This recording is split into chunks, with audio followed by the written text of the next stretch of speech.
Музейден тарих дейтін бақтабамыз қазақтың қасқа жолы қатпараңыз, музейдің радио арнасымен бабалар жүріп өткен сақталар із, дәуірлерді дәріптеп бұл арнада ғасырлар ғаламатын ақтарамыз.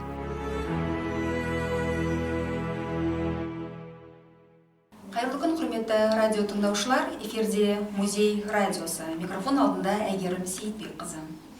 Еліміздің солтүстік өңіріндегі Иньяли дәуіріне тиесілі Ботай қонысында жүргізілген қазба жұмыстары жылқының тұңғыш рет Қазақстан аумағында қолға үйретілгендігін дәлелдеді.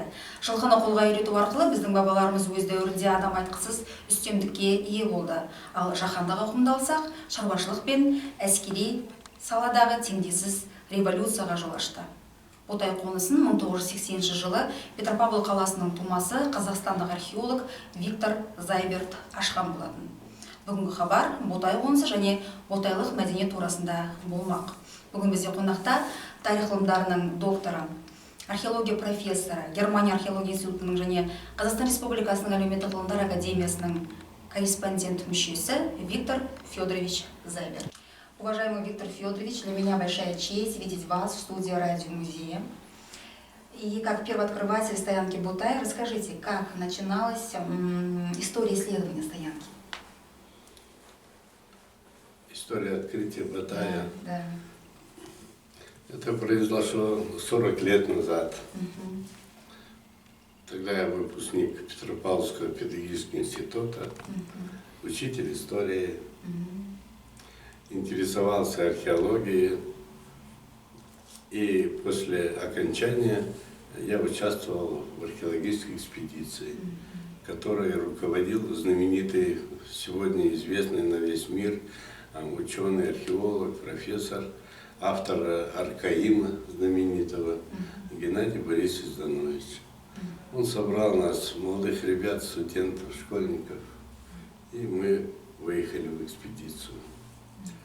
И вот в одной из разведок в 1969 году археологическая разведка – это поиски археологических объектов. Очень небольшое обмундирование, рюкзачок, лопата, нож. И мы отправлялись исследовать берега рек, озер, с тем, чтобы там найти артефакты. Ну а по ним мы уже рисовали себе, как выглядел этот объект. И вот в 1969 году у села Никольское на реке Иман-Бурлук, это приток Ишима, я увидел очень красивую природу. Сосновые колки, это небольшие леса, площадка, река. И я подумал, как хорошо здесь бы найти археологический памятник. Ну, мы договорились, что завтра мы будем продолжать. Однако поступило распоряжение нашего учителя все бросить и ехать в Атбасар, чтобы там заняться тоже поисками стоянок и памятников.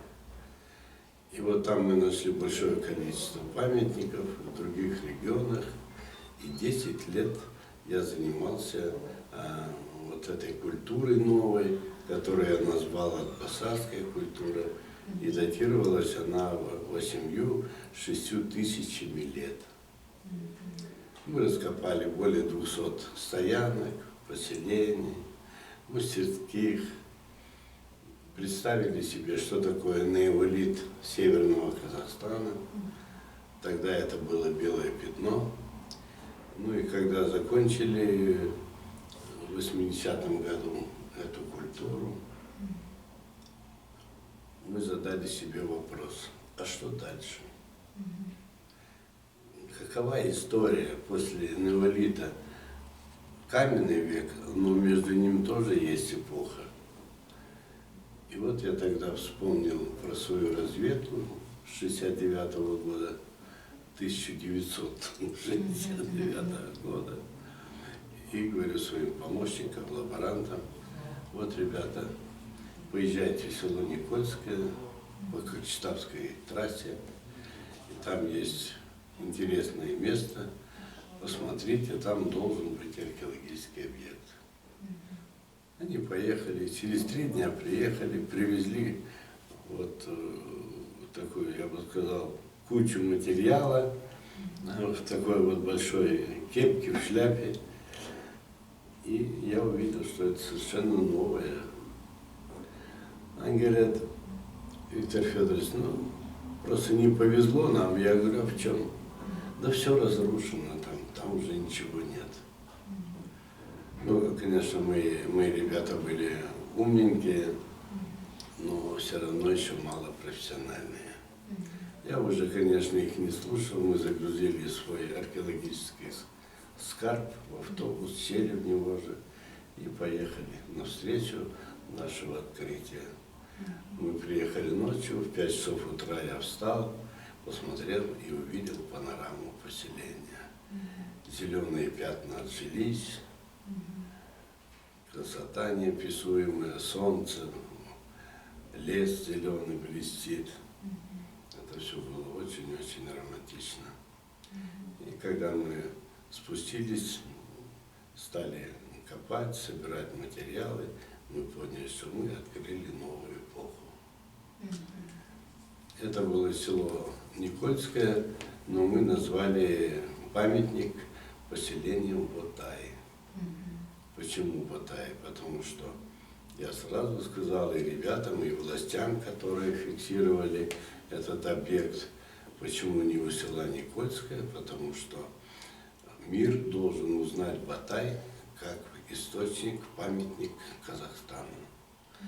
Так это и произошло, и сегодня, конечно, наше удачное название определяет бренд этого названия, бренд Казахстана, казахской степи, и это получилось. Отлично. Виктор Федорович, вы наверняка, изучая археологические памятники Северного Казахстана, в некотором плане изучали тоже памятники Южного Казахстана. В чем состоит схожесть или есть некоторые отличия в культурах, например, вот Житасарской, Атбасарской или Бутайской? Когда я исследовал, анализировал уже атбасарскую культуру, этим я теорией занимался уже в Москве в рамках аспирантуры Академии наук. И там работали ученые, которые занимались изучением джабела, гисарской культуры, кельтиминатской культуры, виноградов и другие известные. Вот в этой зоне ученые я видел очень много общего. Общего, прежде всего, в материалах мезолита, неолита, палеолита. И понимал, трудно было понять в молодости, что вот такие огромные пространства могут быть объединены очень общей культурной идеей. Мы всегда человека древнего ограничивали, всегда думали, что мы очень умные, мы умнее, а они не способны это делать. Но потом, после изучения и в процессе изучения Батая, поняли, что древний человек ничем не отличался от современного в полной мере. Вот. А наиболее вот общие моменты вот каменного века, они трансформировались в какие-то общие идеи эпохи бронзы, и памятники Тасмалинской культуры, раннего железного века и Дандыбай-Бегазинской бронзового века, и изучен нашими великими учеными Маргуланом, Акишевым, Кадырбаевым и другими учеными, показывает общность степи. А сама степь разнообразна. Почему я приехал вот сюда прежде всего? Ну, я уже второй раз приезжаю именно посмотреть эти материалы и понять, что степь, она впитывает в себя не только Дешты, Кыпчак, зону, но относительно красивой степи, скажем так, плодородной степи, но и включает в себя еще зону полупустынь и зону лесостепи. И об этом писали не я, не казахстанские ученые, а написали российские ученые, и совсем недавно. После того, когда была большая экспедиция по степным просторам Евразии, и вот русский географ, исследователь Чибелев, очень продвинутый ученый современный, он географ, эколог, он пояснил, все три геосистемы связаны воедино через антропологию, через людской ресурс. Без человека невозможно было объединение этой зоны и невозможно было создать вот такую систему, когда люди осваивали по мере необходимости и полупустыни, когда позволяла климатическая ситуация, и классическую степь, и лесостепь. Поэтому это вот очень здорово, что мы сегодня получили полное подтверждение необходимости комплексного изучения. Поэтому, находясь здесь, вот у вас, в музее, в университете, мы сегодня разговаривали, я думаю, что мы создадим какое-то сообщество, которое будет полезно и югу крайнему, и северу крайнему, и срединной зоне. Вчера мы попытались попутешествовать, но даже то, что мы проехали, мы наяву увидели очень четкую границу между классической степью и такырной полупустыней. Вот они. Раньше на это внимание не обращали и считали, что культуры степи, полупустыни, лесостепи, тайги, они изолированы и назывались иногда по-разному одни и те же археологические материалы. Виктор Федорович, за свою сознательную жизнь в скольких экспедициях вы приняли участие? И расскажите о самой запоминательной экспедиции в вашей жизни.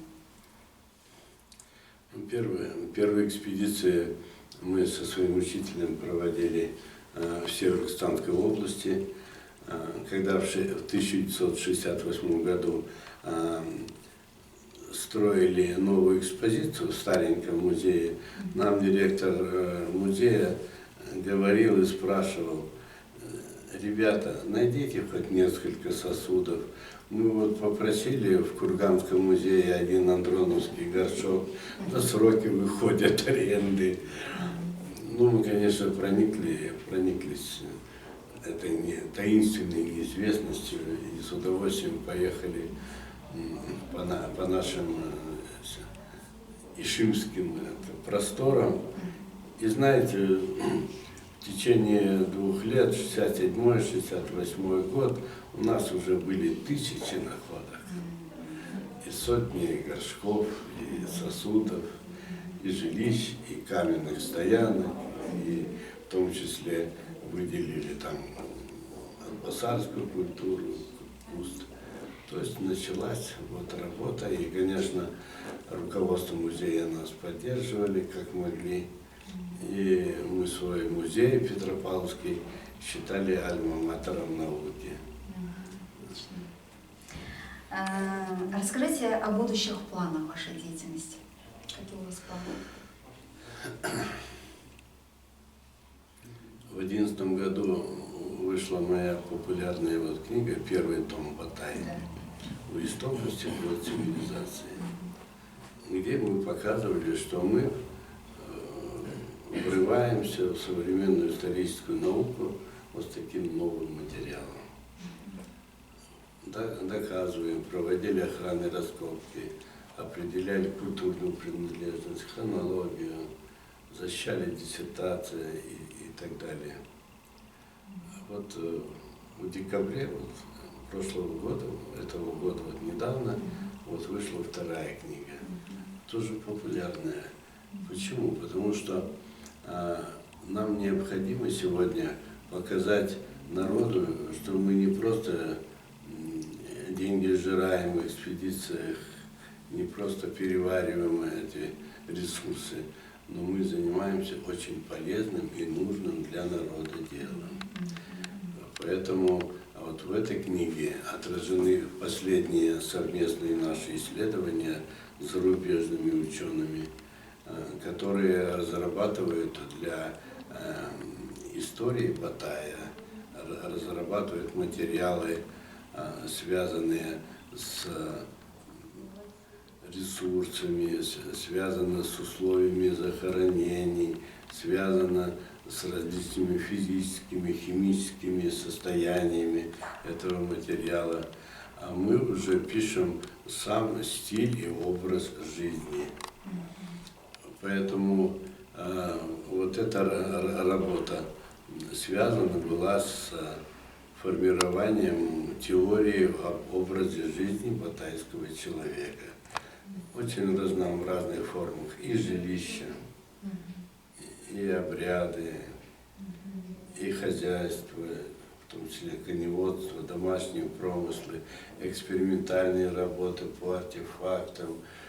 Жилище мы моделировали 15 лет, наблюдали, как оно ведет себя и так далее.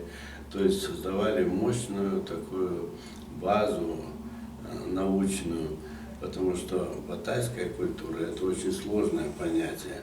В ней, кроме артефактов контекста археологического, есть бытовые, экологические, символические, социальные, сакральные аспекты и контексты, то есть внутреннее содержание. Вот, бывает же в человеке, говорят, в нем сидит червячок. Вот это внутренний контекст, он скрывается. Так вот, в артефактах скрываются внутренние контексты, которые были связаны когда-то с жизнью этого артефакта. Общество умирает, человек уходит в культурный слой, находки остаются, артефакты. Теперь как сделать так, чтобы они хоть высветили немного, фонариком посветили, как вели себя люди в то время. Вот этим контекстом мы занимались последние 10-15 лет. Почему? Потому что археология состоит из двух этапов. Один этап – ремесло археологическое. Найти памятник, раскопать, поднять, написать отчет. Вещи положить или на полку, или в экспозицию музея. А вот дальше идет уже творчество. И как раз анализ, поиски и создание теории через причинно-следственные, методологические и философские аспекты вот этой самой реальной жизни. Вот. И мы имеем сейчас свои задачи очередные. Это создать общую модель развития энеолита в Казахстане и сопредельных территориях, как раз в рамках вот этой вот географической троичной системы. Вот. А в плане истории степной цивилизации я сейчас занимаюсь вопросами бренда казахской архитектуры, батайской архитектуры как матрицы степной цивилизации. Потому что эту архитектуру мы обнаружили пока по интернету, обнаружили во всех горных зонах планеты. С Евразией имеется в виду, прежде всего пока с Евразией, но есть уже и аналогии на американском, африканском континентах. Это роль древних коневодов в мире, когда они ушли в мировое пространство, принесли с собой коневодство, естественно, они принесли с собой сакральный мир, архитектуру степную, которая становится для перенявших эту культуру народов сакральной и доживает в этих горных местностях до этнографической современности. И не только современной, но сохраняет это в современной стилистике, скажем, ресторан Дарбази в Грузии или других. Что интересно, это очень показательно для истории Армении, в Азербайджане, в Грузии, на Северном Кавказе, в Анатолии. Материалы батайского времени имеют очень близкий между собой облик.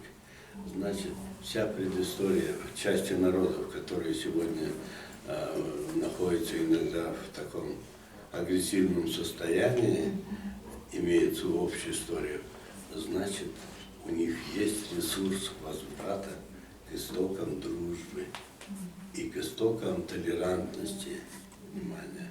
Это вот все исторические уроки. Спасибо. Виктор Федорович, в конце нашей беседы, что бы вы хотели пожелать юным археологам, молодым ученым, как аксакал археологии? На этот вопрос я всегда отвечаю, что я еще не аксакал, я играющий тренер. Вот так немножко, шуткой. И, конечно, советы однозначно. Нужно изучать этот мир, в который ты пришел благодаря Богу. Надо изучать и видеть, на какой земле ты живешь, смотреть под ноги, понимать запах своей земли. В конечном итоге любить свою землю, любить себя. В Казахстане очень важно воспитание общенационального патриотизма. Исторически сложилось так, что Казахстан и другие степные этносы, народы дожили до уровня понимания ценности рода. Иногда это мешает посмотреть на глобальный мир или защититься от глобального мира. А защититься от глобального мира можно только ценностями традиционной культуры.